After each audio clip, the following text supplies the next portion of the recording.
Hey, what's good, everybody? It's me, your hero, Benjamin Banks, and you're watching Leveling Up with Benjamin Banks. And joining me, as always, is my co-host from the Leveling Up with Benjamin Banks podcast, Rebellious _ D23. What is good, man?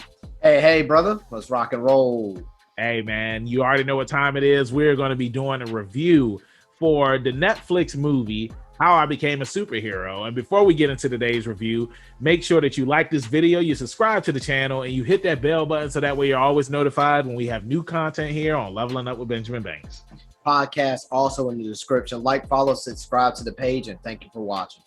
Yeah, so let's go ahead and get into it, man. So pretty much this is a movie that came out last year, and it came out on Netflix this year, and it tells the story about Detective Moreau and how before we even get to Detective Moreau, like, this is a world where there are superheroes, and a lot of the superheroes are kind of like, if I can compare it to anything, it's kind of like My Hero Academia, where like there's like a popularity poll for the superheroes, and a lot of the superheroes kind of just do like, you know, your everyday bang. Clean up.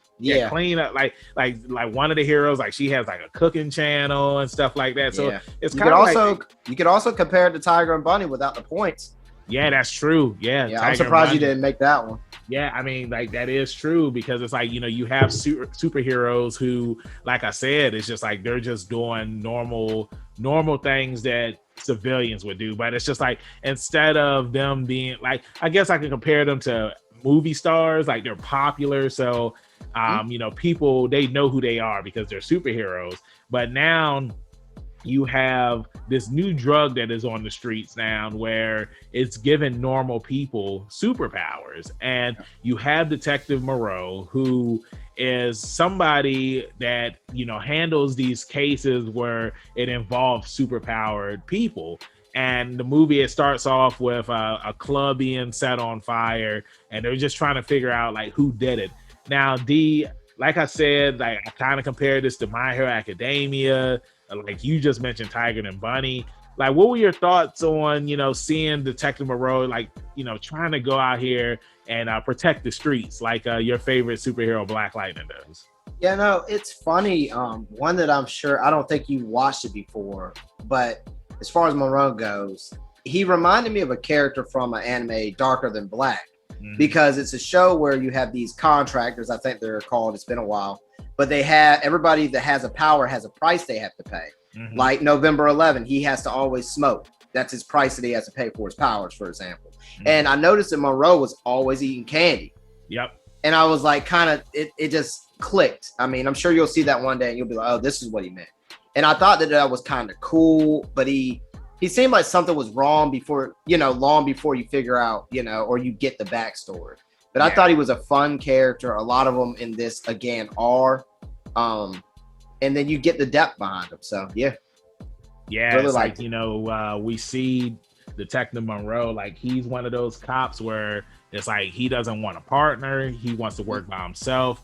But because of, you know, how he handles situations, it's just like, you know, enough is enough. The chief is just like, hey, we're putting somebody with you. And like, that's when they partner him up with Schwartzman.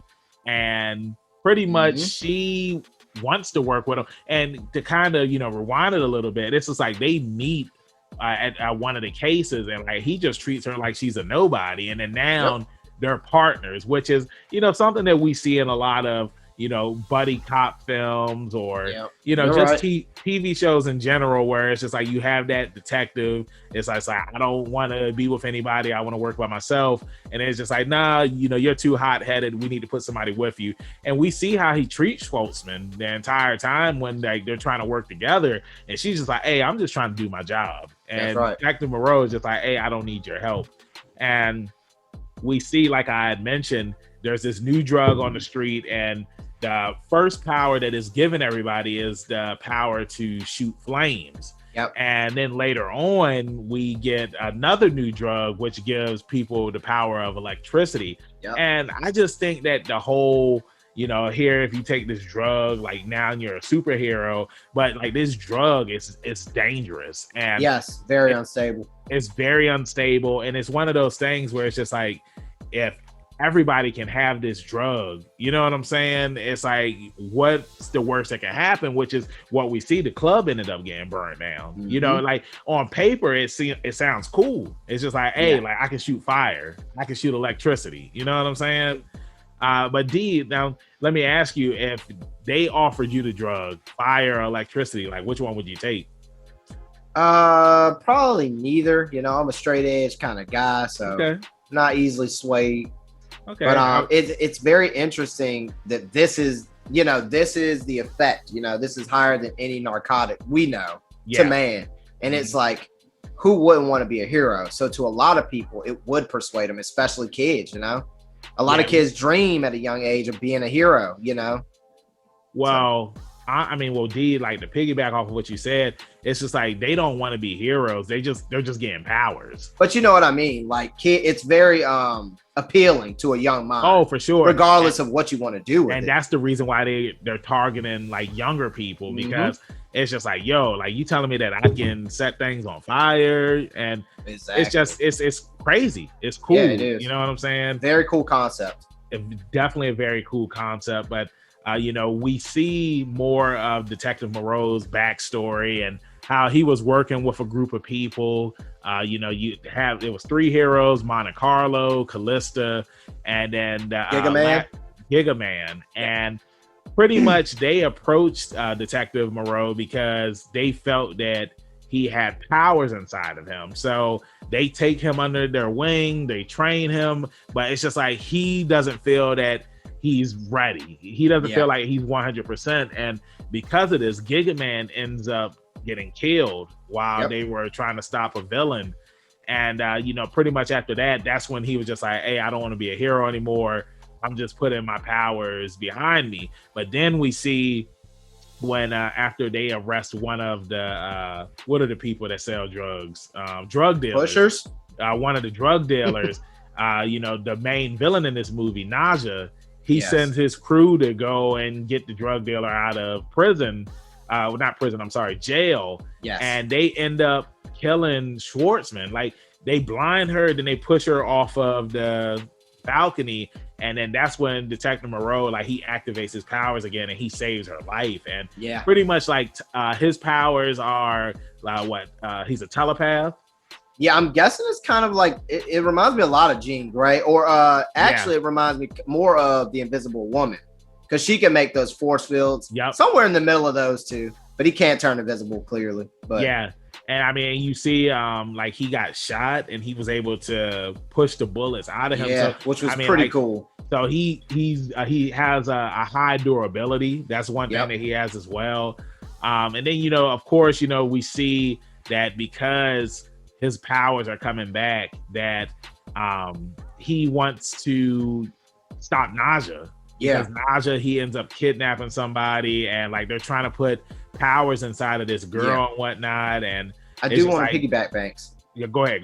No, the second ability that they were giving out was the sparkles. Yeah. Remember, they abduct at the very beginning of the film. They abduct the guy. He was working with what was he working with? A circus or something like that? I believe. Remember, so. And they pick him up. They snatch him up in the back alley, and then they show him. You know, they take him back to the where they're extracting the powers from. Yep. And he sees the guy next to him flatlining. Yep. Which is, you know, very hostile. Like, but yeah. So yeah, and it's crazy how like it's like they're extracting the powers from people and then, you know, pushing it out as a drug. But like how you had said earlier, like it's very unstable, because it's like, it's one thing if you are born with these abilities, but it's like if you are being injected with this stuff. Well, I mean, like they're not even being injected with it. Like all they're doing, like they're just snapping a bottle and huffing it. Yeah, and they inhale it like gas. Yep. Yeah. And I thought it was interesting too, because this is kind of like superhero 101, you know, where X-Men is a good example, where you see all these people with their powers emerging, and the ones that usually have guidance like Professor X, you know, they go well. But now you're thinking about putting electricity in the kids and fire, two very unstable elements, and they have no guidance, and you see what happens. So it's a fun story. Yeah, no, it definitely is, man. I highly recommend it. Oh yeah, me It too. is another international film, so Yes, it is. they did dub it, which is cool. But you can also watch it in the original dub and then watch it with subtitles. Mm-hmm. But that's something that we were talking about on our review for Blood Red Sky. Yep. It's just like, you have all of these movies that Netflix is putting out on their streaming service, and like they're dubbing it, they're adding the subtitles so that way that you can enjoy these things. And like Dee had mentioned in that review as well, it's like when you take that language barrier out of the way, it's just like there are some bangers on Netflix. Yes, sir. Yes, sir. I mean, my message to all the viewers right now is to don't limit yourself by language barrier. Don't be afraid to look out there past the US titles. I mean, because you can find some bangers, like Bank said. Mm-hmm. Yeah, but I highly recommend this movie. I'm hoping that it gets a sequel because Detective Moreau, he does eventually embrace his superhero abilities, and he destroys Naja. And I want to see if there's somebody out there that can take him out, because his superhero name is Titan, and pretty much because they look at him as being invincible, because like I mentioned earlier, he got shot, nothing happened, like he pushed the bullets out. And I just want to see if there's somebody out there that can defeat him or that's stronger than him. I definitely think it deserves a follow-up. Thanks, definitely.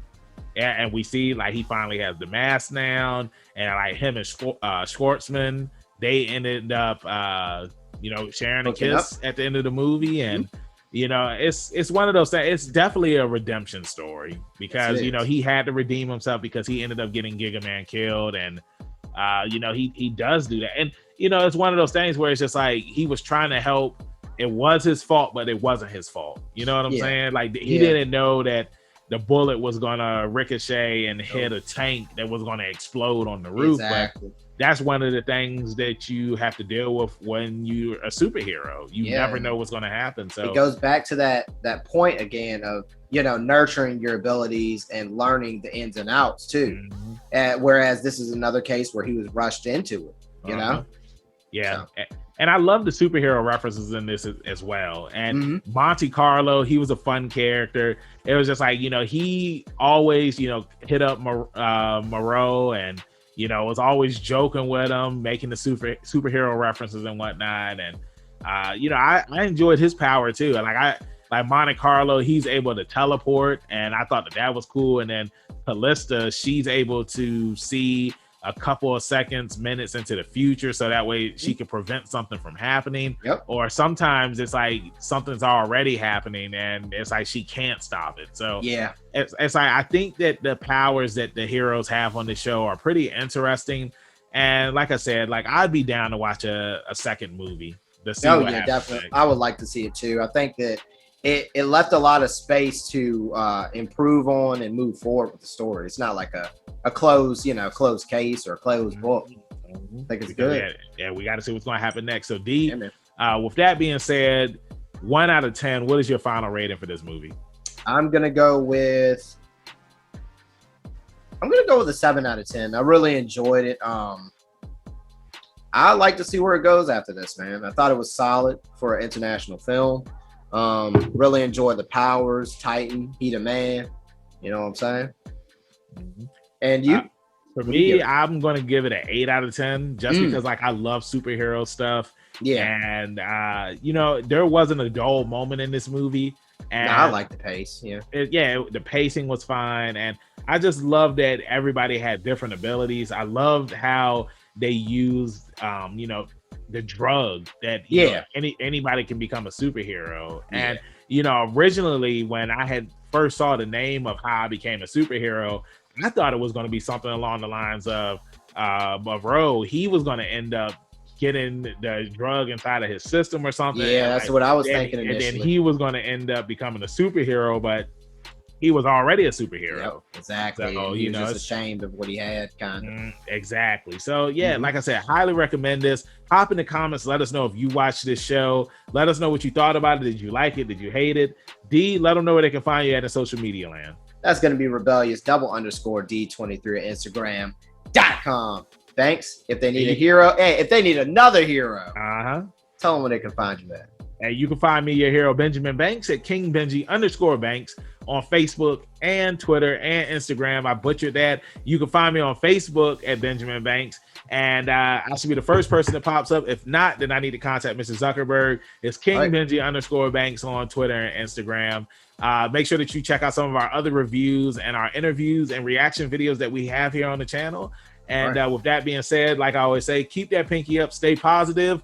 We'll see you next time on Leveling Up with Benjamin Banks. Peace. Thanks again, everybody, for watching another episode of Leveling Up with Benjamin Banks. Make sure you like, follow, subscribe to the channel. Podcast, we got that too. Make sure you give us a thumbs up and hit that bell for further episodes and notifications. Thanks a lot to our patrons. And if you don't mind, join the Patreon. We'll be having new specials coming up soon.